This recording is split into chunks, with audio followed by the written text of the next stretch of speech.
نحمده ونصلي على رسوله الكريم اما بعد فاعوذ باللہ من الشیطان الرجیم بسم اللہ الرحمن الرحیم۔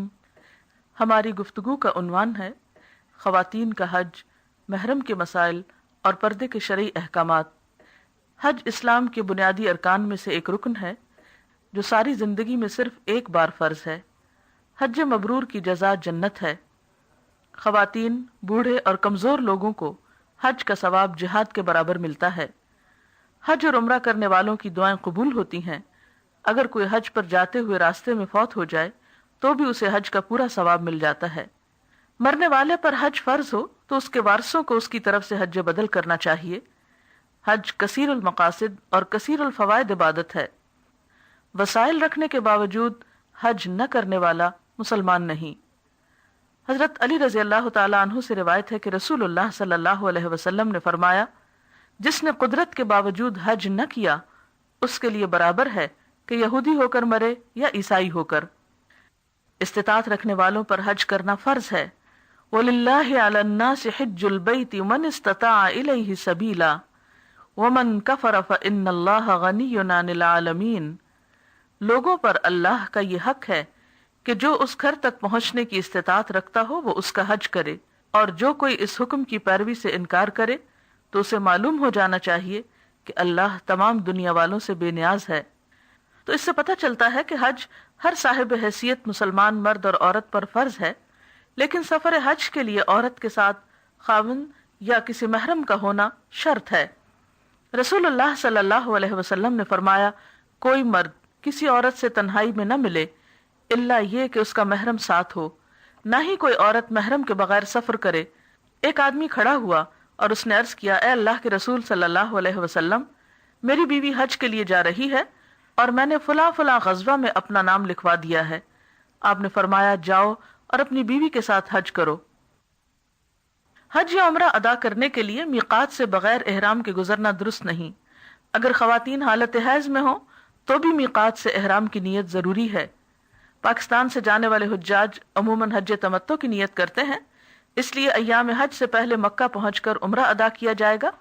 خواتین اگر حیض کی وجہ سے عمرہ ادا نہ کر سکیں تو ایام حیض ختم ہونے کے بعد حدود حرم سے باہر پاکستان سے جانے والے حجاج عموماً حج تمتع کی نیت کرتے ہیں، اس لیے ایام حج سے پہلے مکہ پہنچ کر عمرہ ادا کیا جائے گا۔ خواتین اگر حیض کی وجہ سے عمرہ ادا نہ کر سکیں تو ایام حیض ختم ہونے کے بعد حدود حرم سے باہر تنعیم میں مسجد عائشہ سے احرام باندھ کر عمرہ ادا کر سکتی ہیں۔ خواتین کا احرام ان کا عام لباس ہی ہوتا ہے، بشرطے کہ پردے کی شرائط کو پورا کرتا ہو۔ خواتین حالت احرام میں زیور، گھڑی، اینک وغیرہ استعمال کر سکتی ہیں، نیز رنگین کپڑے بھی پہن سکتی ہیں۔ بخاری میں ہے کہ حضرت عائشہ کے نزدیک عورت کے لیے حالت احرام میں زیور پہننے، سیاہ اور گلابی رنگ کا کپڑا پہننے اور موزے پہننے میں کوئی حرج نہیں، لیکن خوشبو اور میک اپ کا استعمال درست نہیں۔ اسی طرح بال کاٹنا بھی منع ہے۔ خواتین کے احرام میں نقاب اور دستانوں کا استعمال بھی ممنوع ہے۔ سلے ہوئے نقاب کی بجائے خواتین ایسی اوڑھنی اوڑھ سکتی ہیں جسے بوقت ضرورت چہرے کے سامنے کیا جا سکتا ہے۔ اگر وہ چہرے کو چھو بھی لے تو کوئی حرج نہیں کہ چہرے کو کپڑا چھونے سے منع نہیں کیا گیا۔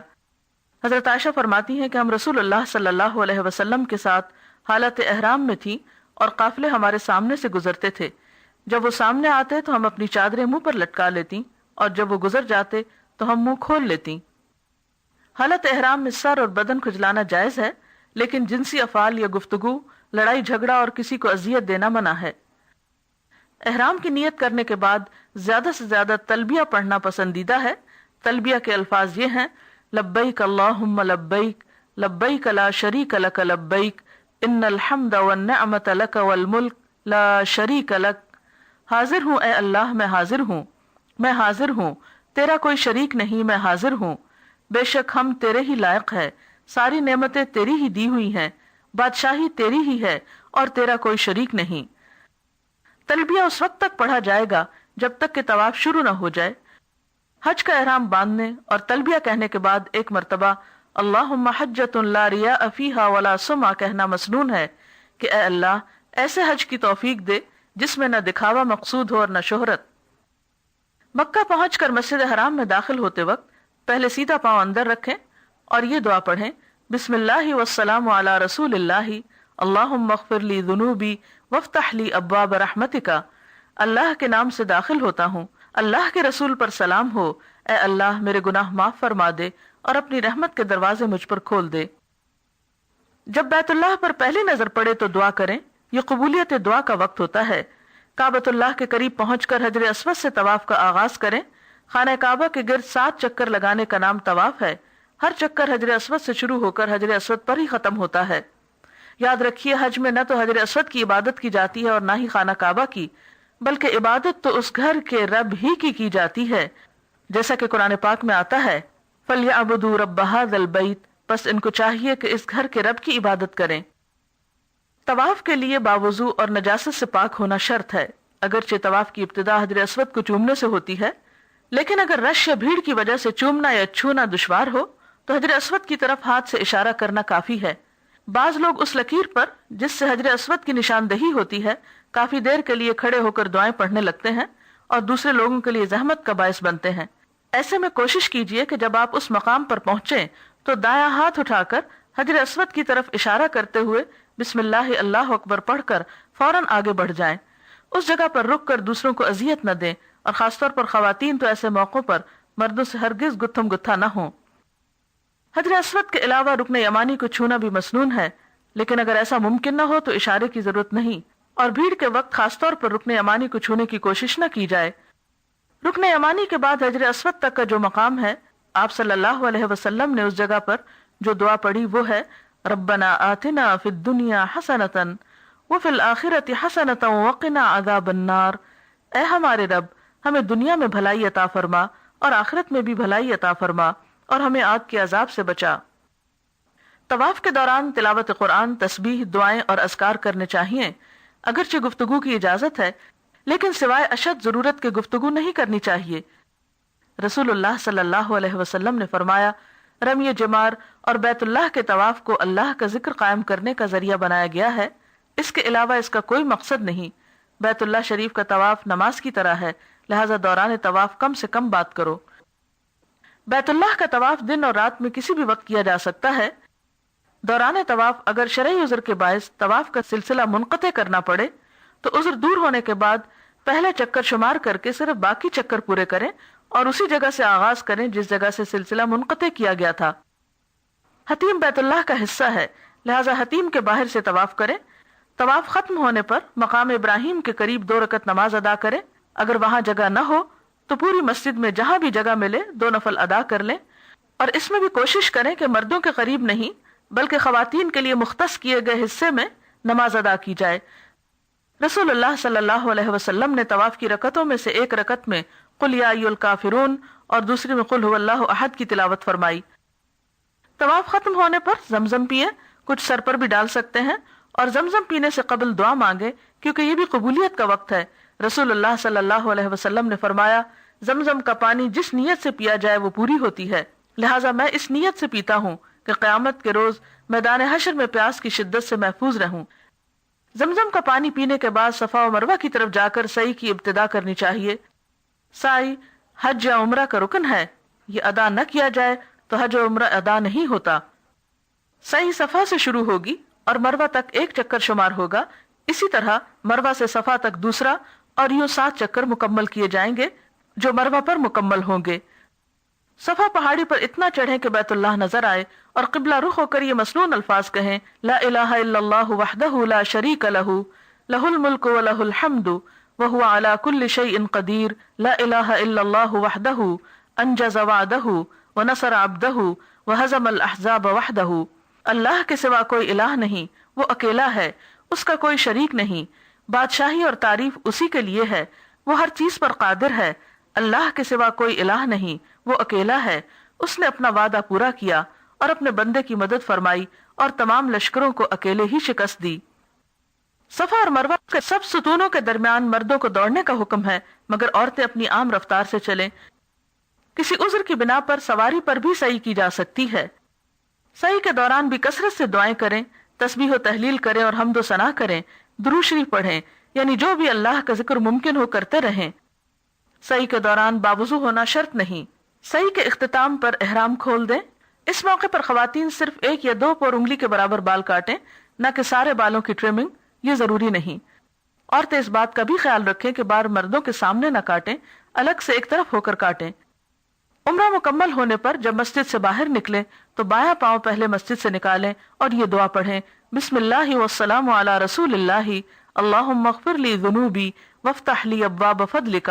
اللہ کے نام کے ساتھ مسجد سے نکلتا ہوں، اللہ کے رسول پر سلام ہو، اے اللہ میرے گناہ معاف فرما اور اپنے فضل کے دروازے میرے لیے کھول دے۔ عمرے کی ادائیگی کے بعد ایام حج تک قیام مکہ کے دوران اگر آپ مسجد حرام میں نماز پڑھ رہے ہیں تو اس صورت میں باجماعت نماز کی ادائیگی کا طریقہ اچھی طرح سیکھ لیں۔ خاص طور پر صف درست رکھنے کی کوشش کریں، اگر کوئی دوسرا دور بھی کھڑا ہے تو آپ اس کے ساتھ جڑ جائیں۔ نماز میں امام سے پہلے نہ رکوع اور سجدے کی طرف جائیں اور نہ ہی امام سے پہلے سر اٹھائیں، ہر سٹیپ پر امام کی اقتداء کرنا لازم ہے۔ اسی طرح حرم پاک میں فرض نماز کے بعد عموماً نماز جنازہ پڑھی جاتی ہے۔ خواتین وہاں جب موجود ہوں تو نماز میں شریک ہو سکتی ہیں۔ اس کے لیے آپ کو نماز جنازہ ادا کرنے کا طریقہ بھی آنا چاہیے اور میت کی بخشش کی مسنون دعا بھی یاد کر لی جائے تو بہتر ہے۔ مسجد کی صفائی ستھرائی کا، بلکہ صرف مسجد نہیں، باہر بھی ہر طرف صفائی ستھرائی کا خاص خیال رکھیں۔ خواتین آپس میں ایک دوسرے کو سلام کریں، اپنی جسمانی طہارت کا بھی خیال رکھیں اور عمومی طور پر ایک بھائی چارے کی فضا کا ہونا بے حد ضروری ہے۔ مسجد میں بیٹھ کر دنیاوی باتیں کرنا، شور و غل کرنا نہایت ناپسندیدہ ہے۔ ذو الحج کی 8 تاریخ سے ایام حج شروع ہو جاتے ہیں۔ 8 تاریخ کو، جسے یوم الترویہ کہا جاتا ہے، آپ اپنی رہائش گاہ سے احرام باندھ سکتے ہیں۔ لبیک حجن کہہ کر حج کی نیت کر لیں، احرام باندھتے ہی تلبیہ کا ورد شروع کر دیں۔ ظہر سے قبل تلبیہ کہتے ہوئے منا پہنچے، وہاں ظہر، عصر، مغرب، عشاء اور فجر کی 5 نمازیں ادا کریں۔ خواتین حالت حیض میں طواف کے علاوہ باقی تمام ارکان حج ادا کر سکتی ہیں۔ 9 ذی الحج کو یوم عرفہ کہا جاتا ہے۔ سورج طلوع ہونے کے بعد منا سے عرفات کی طرف روانگی ہوگی۔ راستے میں تکبیر و تحلیل اور تربیہ پکارا جائے گا۔ زوال آفتاب کے بعد امام کا خطبہ ہوتا ہے، پھر ظہر اور عصر کی نمازیں ادا کی جاتی ہیں۔ اس روز میدان عرفات میں زوال آفتاب سے لے کر غروب آفتاب تک قبلہ رخ ہو کر وقوف کیا جائے گا۔ وقوف عرفہ فرض ہے، اگر یہ رہ جائے تو حج ادا نہیں ہوتا، نہ ہی فدیہ یا دم سے اس کی تلافی ہوگی۔ وقوف عرفہ کے دوران زیادہ سے زیادہ کھڑے ہو کر تلبیہ، تکبیر اور مسنون دعائیں پڑھنی چاہیے۔ آج کا دن دعاؤں کی قبولیت کا دن ہے، آگ سے برات کا دن ہے، بخشش کا دن ہے۔ ہاتھ اٹھا کر زیادہ سے زیادہ اپنے لیے، رشتہ داروں کے لیے، عزیزوں کے لیے، امت مسلمہ اور تمام انسانیت کی بھلائی کے لیے خوب دعائیں مانگیے۔ یہ وقت نہایت اہم وقت ہے، اس کو صرف کھانے پینے اور آرام کرنے یا گپ شپ میں بالکل ضائع نہ کریں۔ معلوم نہیں زندگی میں آئندہ ایسا موقع ملتا ہے یا نہیں۔ رسول اللہ صلی اللہ علیہ وسلم نے فرمایا، بہترین دعا عرفہ کے دن کی دعا ہے، اور بہترین کلمات جو میں نے کہے اور مجھ سے پہلے انبیاء نے کہے وہ یہ ہیں، لا الہ الا اللہ وحدہ لا شریک لہ لہ الملک ولہ الحمد وہو علی کل شیء قدیر۔ رسول اللہ صلی اللہ علیہ وسلم نے فرمایا، عرفہ کے علاوہ کوئی دن ایسا نہیں جس میں اللہ تعالیٰ کثرت سے بندوں کو آگ سے آزاد کر دے۔ یاد رکھیے، یوم عرفہ کے دن حاجیوں کے لیے روزہ رکھنا منع ہے۔ سورج غروب ہوتے ہی مغرب کی نماز ادا کیے بغیر وقار اور سنجیدگی کے ساتھ تلبیہ کہتے ہوئے میدان عرفات سے مزدلفہ کی طرف آ جائیں۔ اب 9 اور 10 ذی الحجہ کی درمیانی رات مزدلفہ میں بسر کرنا واجب ہے۔ یہاں مغرب اور عشاء کی نمازیں ادا کی جائیں گی۔ مزدلفہ کی تمام رات جاگ کر عبادت کرنے کی بجائے کچھ حصے میں سونا مسنون ہے۔ نماز فجر کے بعد قبلہ رخ کھڑے ہو کر روشنی کے پھیلنے تک ہاتھ اٹھا کر خوب دعائیں مانگے، پھر تلبیہ پڑھتے ہوئے سکون اور وقار کے ساتھ مزدلفہ سے منا کی طرف روانہ ہو جائیں۔ 10 ذی الحج کو یوم النحر کہا جاتا ہے۔ اس روز منا پہنچ کر سب سے پہلے جمرہ عقبہ کو کنکریاں مارے، پھر قربانی کریں، بال کٹوائیں، اس کے بعد مکہ مکرمہ جا کر طواف افاضہ کریں۔ ان مناسک کی ترتیب میں فرق بھی کیا جا سکتا ہے۔ اگر آج آپ کسی وجہ سے طواف نہ کر سکیں تو اگلے روز یا اس کے بعد بھی طواف کیا جا سکتا ہے۔ خصوصاً خواتین اگر حالت حیض میں ہوں تو آئندہ چند روز میں پاک ہونے کے بعد بھی طواف کر سکتی ہیں۔ یاد رکھیے، یہ طواف فرض ہے، اس کے بغیر حج مکمل نہ ہوگا۔ جب تک طواف افاضہ نہ کر لیا جائے اس وقت تک عورت اپنے شوہر پر حلال نہیں ہوتی۔ 11, 12, 13 ذوالحج ایام تشریق کہلاتے ہیں۔ یہ دن ذکر الہی کے دن ہیں۔ ایام تشریق کی راتیں منا میں بسر کرنی واجب ہیں۔ اگر کوئی شخص 13 ذوالحج تک منا میں نہ ٹھہرنا چاہے تو 11 اور 12 کے 2 دن ٹھہرنے کے بعد بھی واپس آ سکتا ہے۔ ان دنوں میں روزانہ تینوں جمرات، جمرہ اولا، وسطی اور عقبہ کو بالترتیب کنکریاں مارنی واجب ہیں۔ یاد رکھیے ہر جمرہ کو 7 کنکریاں ماری جائیں گی اور ہر کنکری مارتے وقت اللہ اکبر پڑھا جائے گا۔ بچوں، بوڑھوں اور بیماروں کی طرف سے رمی کرنا جائز ہے۔ کنکریاں مارنے کے بعد ایک طرف کو ہٹ کر قبلہ رخ ہو کر دعا کی جائے تو وہ بھی قبولیت کا وقت ہے۔ حج کے موقع پر قربانی کرنا واجب ہے، لیکن اگر کسی میں قربانی کرنے کی استطاعت نہ ہو تو وہ حج کے دنوں میں 3 اور گھر جا کر 7 روزے رکھے۔ اس کے ساتھ ہی حج کے مناسک پورے ہو جاتے ہیں۔ اور آخری چیز مکہ مکرمہ سے رخصت ہوتے وقت طواف وداع کرنا ہے، جو کہ واجب ہے، لیکن حائضہ عورت کو اس کی رخصت ہے۔ حج مکمل ہونے کے بعد یا اس سے پہلے مدینہ کی زیارت بھی اس سفر میں کر لینا باعث سعادت ہے۔ مدینہ میں مکہ کی نسبت دگنی برکت رکھی گئی ہے۔ حضرت انس فرماتے ہیں کہ جب رسول اللہ صلی اللہ علیہ وسلم سفر سے واپس تشریف لاتے اور مدینہ منورہ کی دیواروں کو دیکھتے تو مدینہ کی محبت میں سواری کو تیز کر دیتے تھے۔ مسجد میں باقاعدہ حاضری دینا اور نمازیں پڑھنا باعث اجر و ثواب ہے۔ رسول اللہ صلی اللہ علیہ وسلم نے فرمایا، میری اس مسجد میں ایک نماز دوسری مسجدوں کی 1000 نمازوں سے افضل ہے، سوائے مسجد حرام کے۔ آپ نے یہ بھی فرمایا کہ میرے گھر اور ممبر کے درمیان کا حصہ باغیچہ ہے جنت کے باغیچوں میں سے، اور میرا ممبر میرے حوض پر ہے۔ مسجد میں داخل ہو کر بیٹھنے سے قبل تحیت المسجد 2 رکعت ضرور ادا کریں۔ مدینہ منورہ میں جب روضہ رسول پر حاضری دیں تو اس وقت بہت صبر و تحمل سے کام لیں۔ چونکہ خواتین کے لیے اوقات زیارت کا دورانیہ کم ہوتا ہے، اس لیے عموماً بہت بھیڑ ہو جاتی ہے اور بعض اوقات بے صبری کا ثبوت دیتے ہوئے لوگ ایک دوسرے کو دھکے بھی دینے لگتے ہیں۔ یاد رکھیے آپ ایک ایسی جگہ پر کھڑے ہیں جہاں ادب اور احترام لازم ہے۔ اس موقع پر کثرت کے ساتھ درود شریف پڑھیے، روضۃ الجنہ میں نفل پڑھیے، اللہ تعالیٰ سے دعائیں مانگیے تاکہ قیامت کے روز آپ صلی اللہ علیہ وسلم کی رفاقت اور شفاعت نصیب ہو۔ رسول اللہ صلی اللہ علیہ وسلم کی قبر مبارک کے پاس السلام علیکہ یا رسول اللہ کہہ کر سلام پڑھیے۔ اسی طرح حضرت ابوبکر اور حضرت عمر رضی اللہ تعالی عنہما کی بھی قبریں پاس ہیں، ان دونوں کو بھی الگ الگ سلام کیجیے۔ سلام کے بعد پھر درود شریف پڑھیے، قبر کی طرف سجدہ کرنے سے پرہیز کیجیے۔ مسجد نبوی میں حاضری کے علاوہ مسجد قباء جانے کی بھی بہت فضیلت ہے۔ رسول اللہ صلی اللہ علیہ وسلم نے فرمایا، جو پاک ہو کر اپنے گھر سے مسجد قباء میں جا کر نماز پڑھے تو اس کو عمرے کے برابر ثواب ملتا ہے۔ اللہ تعالیٰ عازمین حج کو حج مبرور کی توفیق عطا فرمائے، آمین۔ وآخر دعوانا الحمد للہ رب العالمین۔